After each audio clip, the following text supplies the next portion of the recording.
శ్రీమద్వాగ్భవ కూటైక స్వరూపముఖ పంకజ లలితాంబ మంత్రంలో మొదటి భాగం మన జీవితానికి చాలా అవసరం. లలితాంబ యొక్క పంచదశి మంత్రం 15 అక్షరాల మంత్రం. దాన్ని 3 భాగాలుగా విభజించారు.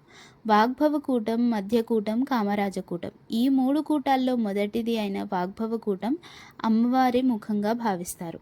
ముఖం అంటే మనకి మాట్లాడే శక్తి, ఆలోచించే శక్తి, తెలుసుకునే శక్తిని ఇస్తుంది. అందుకే వాగ్భవ కూటం మనకి ధర్మం తెలుసుకునే జ్ఞానాన్ని ఇస్తుంది.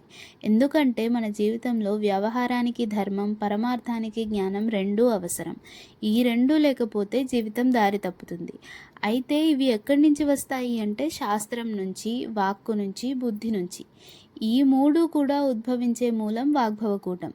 ఇలా మనకి దారి చూపించే జ్ఞానం ఇచ్చే వాగ్భవకూటం ఒకవైపు ఉంటే, జీవితం నడిపించడానికి కావలసిన అర్థం, కామం ఇవి కామరాజకూటం ద్వారా లభిస్తాయి. అంతేకాక మన జీవితానికి పరమగమ్యమైన మోక్షం శక్తికూటం ద్వారా లభిస్తుంది. అంటే ఈ 3 కూటాలు కలిసి మనిషి జీవితానికి కావలసిన 4 పురుషార్థాలు ఇస్తాయి. ధర్మం ఒకటి, అర్ధకామం ఒకటి, మోక్షం మూడవది. ఇవే త్రివర్గాలు. త్రివర్గాలు ఇచ్చేవి 3 కూటాలు కావడంతో దీనిని త్రికూట విద్య అంటారు. ధర్మం నుంచి మోక్షం వరకు నడిపించే మార్గం అమ్మవారి మంత్రం. ఈ మంత్రంలో మొదటి భాగమైన వాగ్భవ కూటాన్ని భక్తితో అనుష్ఠానం చేస్తే మనకి సరైన దారి చూపించే జ్ఞానం లభిస్తుంది. శ్రీమాత్రే నమః.